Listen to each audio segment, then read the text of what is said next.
You've tried everything. The wire brush until your shoulder ached, the chemical degreaser left to soak overnight, the burners cranked to maximum for an hour, hoping the black crust would just burn off. For a few minutes after each round, it looks a little better. And then the black comes right back. Meanwhile, in Japan, home cooks keep their grills spotless for decades, using little more than water, heat, and one thing already in your kitchen. That one difference is going to change how you clean for good. But first, we have to deal with what's already welded to your grill right now, because that crust has to come off before any prevention can begin. So we'll do this in two parts. First, removing what's already bonded to the metal with nothing but what's in your kitchen, then setting things up so the buildup never returns. We fix the surface and the habit, not just scrub the symptom. To understand the Japanese method, you first have to see what's actually on your grill, because once you see it, why every tool you've tried has failed becomes obvious, and so does the fix. People talk about that black crust like it's dirt, the way dust sits on a shelf. It isn't dirt. When fat and oil hit hot metal in the presence of oxygen, they polymerize. The molecules link into a tough, cross-linked network. It's the exact same chemistry that seasons a cast iron pan or turns linseed oil into a hard finish on a tabletop, and it ramps up fast once the surface climbs past about 200 degrees Celsius, which your grill clears easily while you cook. So when you scrub, you're not wiping away food. You're trying to grind off a coating that has chemically become part of the metal. Hold on to that, because it's the one fact that makes everything that follows work. Quick one first. Tell me in the comments what you've been using to clean your grill. Wire brush, degreaser, the burn it off method? And did it actually work? Start with the two tools you've already tried, because neither one can break that bond. The steel wire brush feels powerful in your hand, but its bristles can't reach into the pores where the polymer has fused. What they can do is shed. Under the pressure you have to apply, wires snap off, lodge between the bars, and end up in the next meal. This isn't a scare story.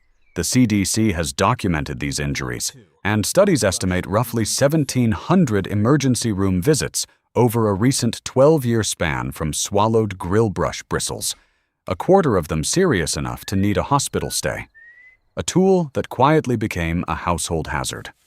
The chemical degreaser has the opposite problem. It's built to lift soft, fresh grease off a cool surface, and it's fine at that. But it can't break a hardened polymer at room temperature no matter how long it soaks. You get the soft top layer. The welded base coat stays exactly where it was, and a film of solvent settles into the pores and cooks into your next dinner. Here's what actually works, and the order matters. Heat first, then chemistry. Close the lid and run the grill on high for about 15 minutes until the surface climbs past roughly 280 degrees Celsius. You want it hot enough that the hard polymer chars through and turns brittle, cracking from a welded glaze into a flaky char the paste can lift. You're unbuilding the little factory you accidentally run every weekend. While that heats, mix the paste. 3 parts baking soda to 1 part water, about 3 tablespoons of soda to 1 of water. Any wetter and it runs off the bars. It has to stay thick enough to cling to a vertical surface, like wet sand holding its shape. Baking soda is a mild alkaline, sitting around 8 on the pH scale, and that alkalinity is what loosens the fatty residue so water can carry it away. The one advantage the wire brush never had. Now the safety part, because this is a hot grill, turn it off and let the grates cool just enough to touch safely, and work with tongs and heat-resistant gloves. Don't rush it while it's searing hot. Spread the paste across the bars and give it a full 5 minutes. The alkaline needs that time to creep into the charred film. You might hear a faint fizz. Then take a ball of crumpled aluminum foil, dip it in warm water, and run it across the bars. The brittle, heat-cracked carbon slides off in dark flakes instead of fighting you, because you broke the bond before you ever touched it. And the foil wraps the round shape of each bar and reaches the grooves a flat brush skates right over. A rinse, a wipe with a damp cloth, and the steel comes back. The color it was the day you bought it. No shoulder ache, no shower of bristles, no solvent residue. One caution while you rinse. Don't leave bare cast iron or plain steel grates soaking in water, and dry them right away. Standing water is how a clean grate turns into a rusty one overnight. A quick towel off and a thin wipe of oil locks that in. Be honest about one round. If the grates had years to build up, a single pass may not reach the deepest layer, and that's fine. Repeat the cycle. Heat, paste, wait, foil, rinse. 2 or 3 rounds clears even a really bad grate. After that, you never do this again, because you switch to prevention. And prevention is the part that actually earns the word Japanese. Quick note, I put together a guide that collects the low-cost methods Japanese households use to keep a home and kitchen in good order. It's linked below. Scan the code on screen or tap the link. That's the only time I'll mention it, so if you want it, it's there. Walk through any traditional Japanese kitchen, any tidy izakaya at closing, any home where someone cooks every night, and you'll see the same small habit. The grate, the pan, the knife, every working surface gets treated while it's still warm. So from now on, while the grill is still hot from cooking, give the grates one pass with a damp folded cloth held in tongs, so your hand never goes near the heat. The heat does the work. The moisture flashes to steam, and the fresh, soft grease that hasn't had time to polymerize yet wipes straight off with almost no pressure. Then drag a lightly oiled paper towel across the bars. That thin film builds a smooth, slick layer the way a well-seasoned cast iron pan does, and it seals the pores so the next round of grease lands on oil instead of bonding to bare steel. Hot wipe, light oil, close the lid. Under 2 minutes while you're already standing there, and the buildup never gets the chance to become permanent. A word on the oil, because people ask. Use any neutral oil with a high smoke point you already have. Grapeseed, canola, sunflower, refined rice bran. Avoid olive oil and butter for this job. They smoke too early and leave a sticky residue that becomes the next layer of carbon you have to scrape off. A teaspoon on the paper towel is plenty for the whole grate. More than that, and you're pooling oil into the burner trays below, which is its own slow problem. The goal is a sheen, not a coat. Run a finger across a treated bar, and it should come away barely marked like a properly seasoned pan. If your fingertip comes back wet, you used too much. Wipe the excess with a dry corner of the same towel. One more thing worth knowing, because it changes how gentle you need to be, what your grates are made of. Bare cast iron and plain steel grates love this method. The hot wipe and the thin oil film actually season them, so they get better over time. Porcelain-coated and chrome grates are different. The coating is what protects them, so never go at those with anything abrasive. No wire brush and no harsh scrubbing. Because once you chip that glaze, the bare metal underneath starts to rust. The good news is the Japanese approach is gentle by design. A soft cloth, a foil ball on the cooled bars, and a light oil are safe on all of them. If you're not sure which you have, treat them as coated and stay gentle. You lose nothing by being careful, and you risk a lot by being rough. Every grill has its problem spot. If you've hit the same patch of crust 2 or 3 times and it keeps coming back, that's not the method failing. That's the carbon telling you how deep the polymer went over the years. The honest answer is patience. Treat it with the paste and foil every time you cook, and each round takes another microscopic layer off. By the 3rd or 4th cookout, the spot is gone. You don't need to be stronger than the buildup. You only need to be more consistent than it is. There's a piece of timing that makes everything else easier, and the window is shorter than people think. You want the grate hot enough that moisture flashes to steam on contact, but cool enough to work close with tongs. And that moment is right after you pull the food off, before you shut the burners down. Treat it then, and the fat surrenders without a fight. Wait an hour. Let it cool fully. And that same fat starts its polymer reaction.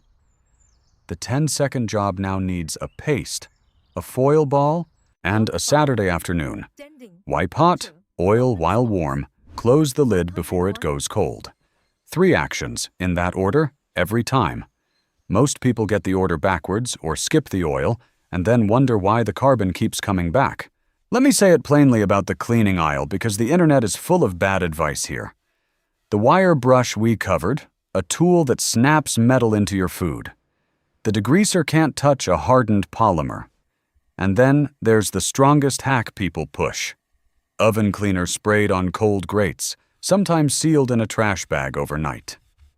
Yes, that sodium hydroxide will eventually eat some of the carbon. But it's caustic enough to burn skin on contact. It strips the protective porcelain or chrome off many grates, and it leaves a residue you have to rinse out of every pore before the grill is safe to cook on. Most people don't rinse that thoroughly, so the next meal cooks on a thin film of caustic chemical. Honestly, just skip it. Heat plus baking soda does the same job without the damage, and it costs cents instead of a steady habit of buying bottles. Here's the part that earns the word Japanese. And it isn't a product, it's a relationship with the tool.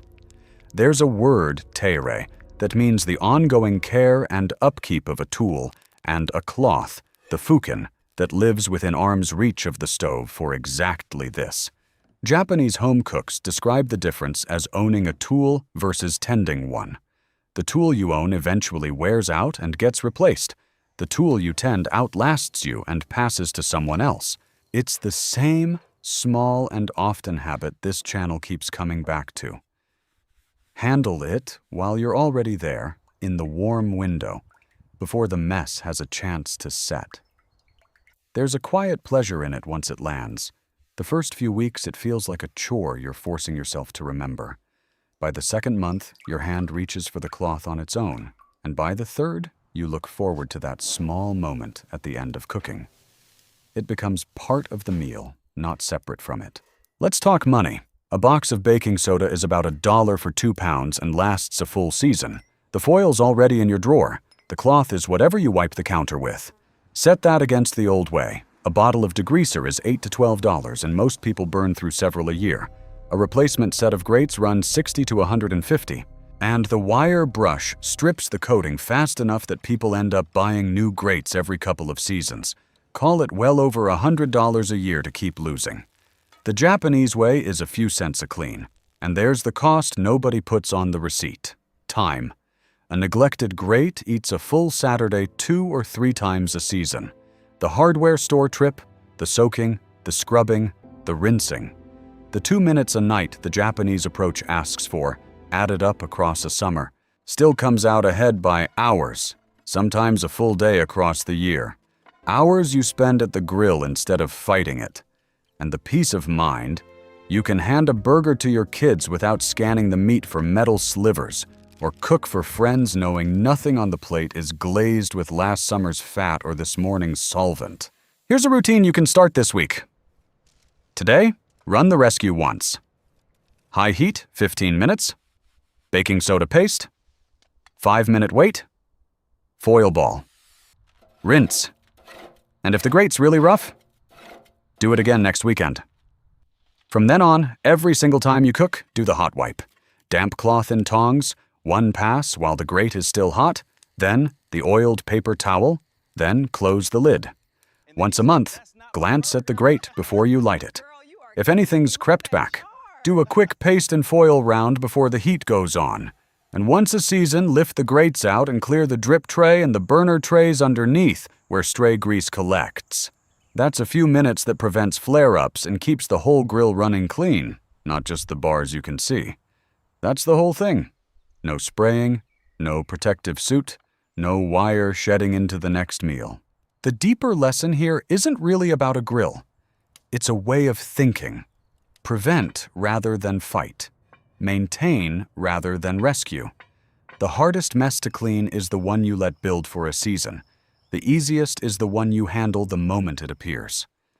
A film of soft fat wiped at the right second is a 2-second job. The same fat left an hour is a 10-minute scrub. Left 3 months, it's a chemical problem you spend money and worry on. Most of the modern approach to cleaning was shaped by companies selling you the cure. The Japanese approach was shaped by households practicing the prevention. Once you see the difference, you can't unsee it. Your grill doesn't have to be a battleground every summer. It just needs a damp cloth. a paper towel with a little oil, and the small, steady attention a Japanese home cook would simply call normal.